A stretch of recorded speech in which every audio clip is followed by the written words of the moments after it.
Bonjour tout le monde! Donc, on est rendu au jour numéro 6 de notre 7-day challenge. Donc, activer ton pouvoir créateur et ton abondance.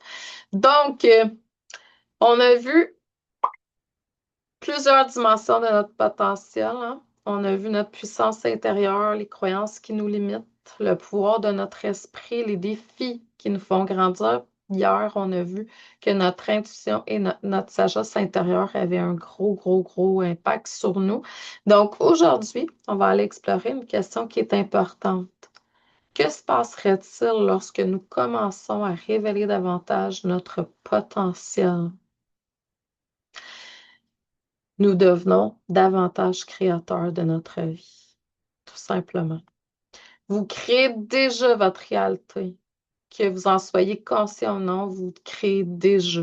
Chaque pensée, chaque décision, chaque choix, chaque action ou non-action contribue à façonner votre expérience de vie. La question n'est pas est-ce que je crée? La question est qu'est-ce que je suis en train de créer? Certaines créations sont conscientes, d'autres sont inconscientes, mais toutes commencent à l'intérieur avant de se manifester à l'extérieur. Je pense que vous commencez à le savoir pas mal, là, hein? Le pouvoir créateur est déjà en vous. Donc, beaucoup de personnes cherchent le pouvoir à l'extérieur d'elles-mêmes. Pourtant, la véritable puissance réside dans votre capacité à choisir nos pensées, nos croyances, nos réactions, nos actions. Même lorsque on ne contrôle pas toutes les circonstances, on conserve toujours un pouvoir, celui de choisir la façon dont nous allons y répondre. Et ce choix influence profondément notre futur. L'abondance est d'abord un état intérieur. Lorsque nous entendons le mot abondance, on pense souvent à l'argent, mais l'abondance, c'est beaucoup plus vaste que ça. Il y a des gens qui sont riches et pauvres d'esprit. Le contraire est vrai aussi. L'abondance peut se manifester sous forme d'amour, de santé, d'énergie, de temps, d'opportunités, de créativité, de relations enrichissantes, de joie et de paix intérieure. La paix intérieure puis la joie, pour moi, c'est vraiment... L'abondance commence souvent par notre capacité à reconnaître ce qui est déjà présent, pas ce qui manque. Recevoir est aussi important que de donner. Dans plusieurs de mes livres sur, je vais dire, les enseignements reliés à Dieu, pas la religion spirituelle, la source, l'univers, il faut commencer par donner pour recevoir. Donc, le don, la générosité est là. Les gens le savent, ceux et ceux qui font partie de mes formations, des fois, leur premier challenge, c'est de payer le montant d'argent que je demande. Puis c'est vraiment pas beaucoup là, quand tu fais le calcul au final.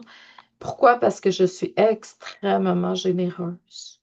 Donc, la générosité, le don, attire. Mais en même temps, il faut être dans l'équilibre. Donc, si vous faites payer quelque chose, tu sais, mettons 120 puis vous en donnez pour 500, ben là, énergétiquement, vous n'allez pas faire long feu avec tout ça, là. Donc, c'est vraiment, on donne de notre temps, de notre énergie, de notre attention, de notre amour. C'est inconditionnel, l'amour inconditionnel. Mais lorsqu'il est temps de recevoir, ben les gens sont souvent inconfortables. La vie fonctionne par circulation.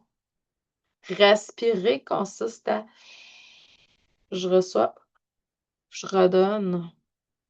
L'océan donne et reçoit. La nature donne et reçoit. L'équilibre se trouve dans le mouvement.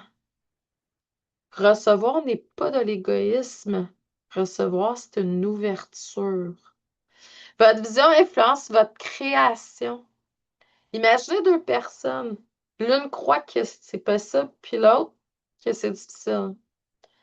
Leurs actions seront différentes. Quand il y avait les games de hockey, là, je voyais. Genre, ils vont perdre parce que là, l'entraîneur, il a perdu foi. Je le sentais, je le voyais dans la manière que c'était. Puis l'entraîneur, c'est comme le pilier de la game, là. Fait que là, je suis là, ah, les Canadiens vont gagner. L'entraîneur, sur l'autre bord, il a lâché prise. Fait que, tu sais, on voit, les décisions sont différentes, les résultats sont différents. La vision que nous entretenons intérieurement influence ce que nous créons extérieurement. Voilà pourquoi il est important de nourrir une vision inspirante de notre avenir. Quelle vie cherchez-vous à créer? Pendant un instant, je vous demande d'oublier les limites, oublier les peurs, oublier les obstacles. Posez-vous cette question. Si j'exprimais davantage mon potentiel infini, à quoi ressemblerait ma vie? Comment est-ce que je me sentirais? Qu'est-ce que je ferais? Comment je contribuerais au monde ou à ce monde?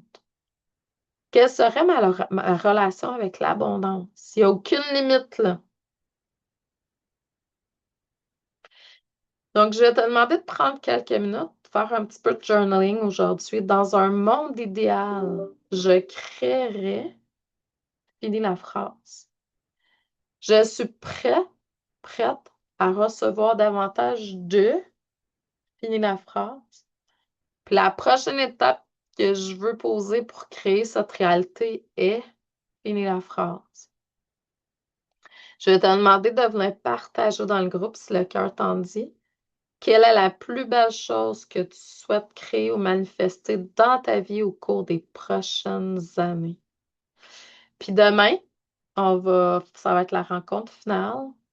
Ça va être le jour 7. Donc, on va aller faire un plan d'activation de ton plein potentiel. Donc, on va aller intégrer ensemble les enseignements de la semaine prochaine et explorerons les prochaines étapes de ton évolution. Donc, je t'envoie beaucoup d'amour et de lumière. Je te souhaite une excellente journée. Je te dis merci. Continue à explorer de plus en plus de ton plein potentiel parce que c'est sur cette terre, c'est pas tant des gens qui réussissent matériellement uniquement qu'il nous faut. C'est des gens qui ont les codes pour créer ce qu'ils ont besoin à tout moment, puis accéder à leur pleine puissance intérieure. C'est ça qu'on a besoin.